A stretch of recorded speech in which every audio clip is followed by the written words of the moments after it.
teacher does with it after that is their concern. You do not own that person, and you do not own that dollar and what they do with it. Yeah! I'm not saying that I'm just saying it comes from the private sector itself. Now, there are 5 board members.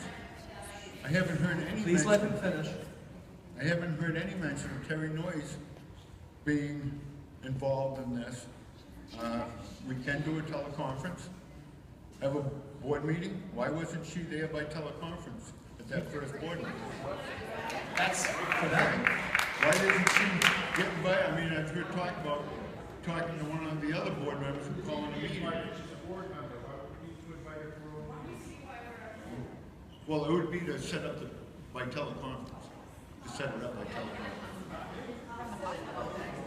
Well, the school board itself as an entity needs to act. Okay. The teachers can't, we're employees. We're frequently terrified. There's a lot of talk about the superintendent and her role in all this.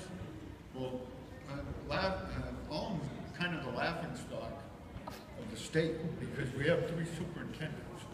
We have one for Barnstead, we have one for the high school, and one for the elementary. We're the only district in the whole state that has 3 superintendents. So right there, we're spending about $200,000 a year. Well, yes, but this meeting, honestly, I've already considered that. That's a separate discussion. That is not germane to tonight. But that was brought up about the cost of the administration. Tonight is about having a functioning school board. Now, we have 2 new members who have been on the board for a month now, right? Sworn in for about a month? No, just since Monday night. Yeah, that's what 3 minutes Monday night. Sworn in a month. Okay, that was, Sworn in a month ago. Okay. so they were sworn in a month ago.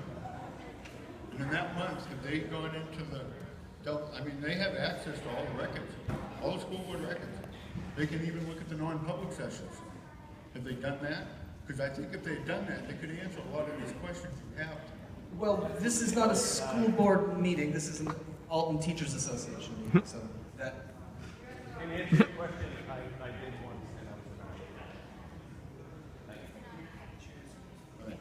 Well, I'm just trying to help look for some answers here because, you know, this can't continue. No, on. thank you. This chaotic. The help would be Situation having we a have. board that would meet. This meeting isn't. Well, please let us move things along. Okay, that's all I have. Thank you. If I may, tons of facts and figures. Agreed. Throw a lot of numbers, information out at everyone. Don't just take my word for it. I said it at the outset. Do your own homework. Look at the State Department of Education website. The numbers aren't gray. It's not subject to my interpretation. There's a head count on the State Department of Education website. There's birth records that are available from the town. You can do the math yourself. It's not my interpretation. Thank you. At any rate, we've got 10 minutes, just shy of 10 minutes. Can I hijack your meeting for just a moment and ask a How question? about just one last time? Okay. Because unless there's anybody else new that would like to speak, we should try to end things so that folks can go home and rest. Oh, hi. Sorry. My name is Sarah Grasso. I've been a town resident here for 11 years this month, actually. I have 2 children. I have a 6-year-old who's currently in 1st grade, and I have a 3-year-old who has not joined the school yet, obviously. When, a few years back, when there were the issues with the building, and you guys were fighting for a new building for our K-8, I had some serious concerns, as did my husband. And having, at the time, she was, what, 3-4 years old when all that was going on, we approached some of our friends that did have school-age children, and we said,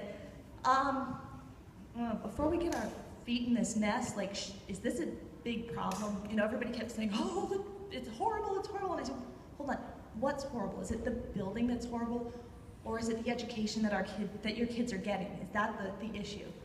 And the resounding answer to that was, if the building was beautiful and if it was falling apart, it didn't matter.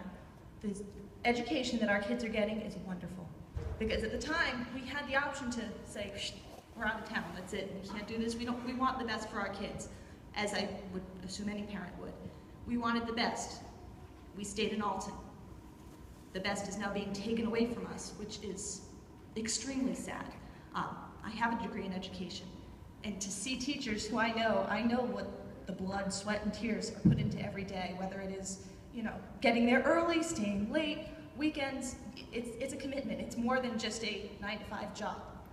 And when I see educators getting hurt, I come from a long line of educators, and the thought of them getting hurt and being treated the way that they are, treating with such disrespect, it's hurtful. But knowing that that's what we were told by all of our friends and neighbors, that the teachers were amazing, and now they're being taken away from us. It bothers me. Sorry. We, as a town, need to do something because it's just getting worse and worse. The teachers are being treated with disrespect, and we're also being treated with disrespect as the parents. We go into these meetings, one of the comments that was made was that we have, divided households. I'm sorry, I have a 3- and a 6-year-old. My husband is not here tonight because guess what he's doing? He's feeding them dinner, he's tucking them in bed, he's reading them a bedtime story. He's with them. He's there. He's not here for that reason. Does it mean that he doesn't support me or what I'm standing up here telling you? Or does it mean that he's not actively reading what I'm telling you, or we're not having conversations at home? It's been a lot of conversation in my home about all this stuff. I just so happen to have a little bit more knowledge because I've been in education that I can kind of work my way around and explain to him what's going on. That was so hurtful when that comment was made.